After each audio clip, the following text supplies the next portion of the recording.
Hello folks, last week we entered a kind of analog phase of the channel with a review of the Solines turntable, link above, and we're going to continue that flavour with a review of a moving coil cartridge from Hul. This is the Crimson Elite XGW, the, as it were, next step up from the original Crimson XGW. The Elite uses the so-called Stradivarius lacquer over a koa wood body. That Stradivarius lacquer covers the Elite and looks to emulate the same lacquer seen on the notable violins, with, hopefully for the company, similarly notable sonic characteristics. And hey, it looks good in the marketing pamphlets, doesn't it? Based on a Boron cantilever, a vastly underrated part of any cartridge, too much attention is placed on the shape of the stylus tip, in my opinion,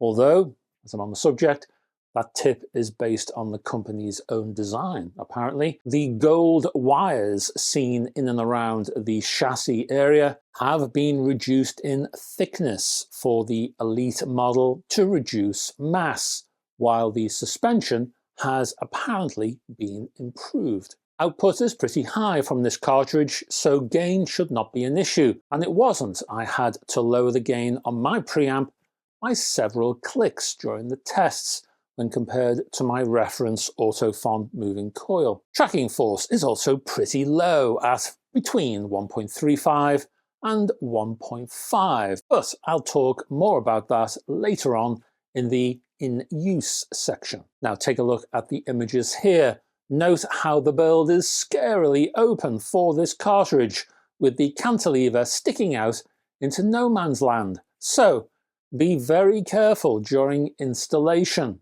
Saying that, I didn't have any issues at all. The solid wooden body and the bolt holes allow you to take a good grip from the rear of the chassis, while I found fitting to my turntable's head shell pretty straightforward indeed. So you shouldn't have any issues. Just take it slow, concentrate on what you're doing, and you'll be fine. Now, as I had just reviewed the Solines TT9 turntable, I thought to myself, I might as well use it as a platform for this review, so I did.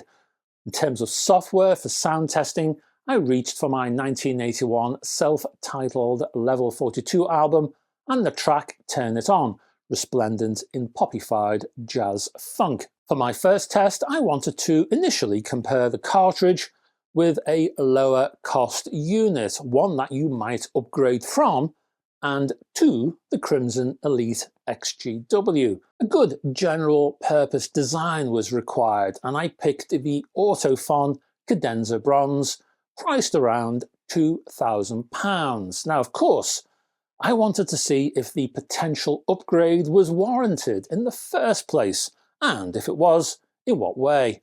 Well, the Crimson Elite XGW increased dynamic reach. For one, by comparison, there was almost a glass ceiling covering the Cadenza bronze. Detail only went so far. There was only so much information coming at you. The Crimson Elite XGW increased the flow and travelled a couple of steps further down the sonic pathway, you might say. The vocal display from the Elite added air and space around the delivery now, while secondary percussion had a crisp movement. There was no sense of dragging around the mids and the treble, no slaring. Lead guitar and slap bass hurried along. There was no time to waste when using the Elite, and that added to the groove and the swing of the music. It also confirmed the sonic differences with that low mass design in operation. So yes, this is the Crimson Elite XGW, but how does that compare to the original Hul Crimson XGW, the vanilla Crimson, as it were? Well, I found the original Crimson XGW to be a top performer. In fact, that original Crimson was my go-to for many years alongside my Avid Acutus turntable. Sure, the original model was less agile than the Elite variant, although possibly it was more neutral. The original Crimson was less sensitive in its performance and slightly more dogged in its approach to music. Saying that, I can see some people preferring the basic Crimson XGW to the Elite because it's a much more straightforward cartridge in sonic terms, with a solid bass, great mid-range detail, and delicate treble. Then again, you could say the Elite is ideal for the connoisseurs amongst you. It does ramp up the detail and information because it pushes the sonic boundaries further. So it is worth the time and effort to find the sweet spots during installation. The Elite feels more organic than many other cartridge types from other companies. There's a handmade feel to it and an artisan atmosphere to the build. Even the specs on the box are handwritten. The installation and setup reflects that. Because of that, and because of the reduction in mass, the Crimson Elite XGW is a super sensitive cartridge, which is great for detail access and pacing, but it can produce control issues if you do not handle it correctly.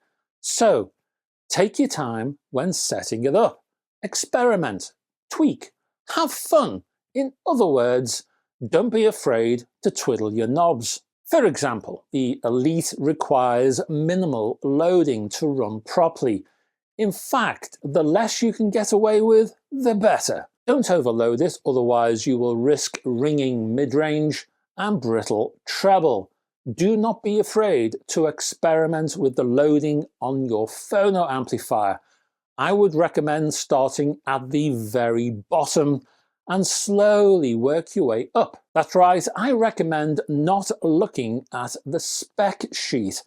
Do this manually. Use your ears to hit that eventual sweet spot, because it will arrive, upon which the Elite will provide a lively, informative playback with plenty of mid-range clarity, tight bass and fragile treble. Similarly, do not be afraid to experiment with the tracking force. I personally found that increasing the tracking force from the recommended figure up to, 1.6 grams, and then actually finally 1.7 grams, helped the sound balance, adding a touch of extra bass as you might expect, but better controlling the mid-range, better suiting my ears and my turntable, in other words. Please spend time tweaking this design to your ears.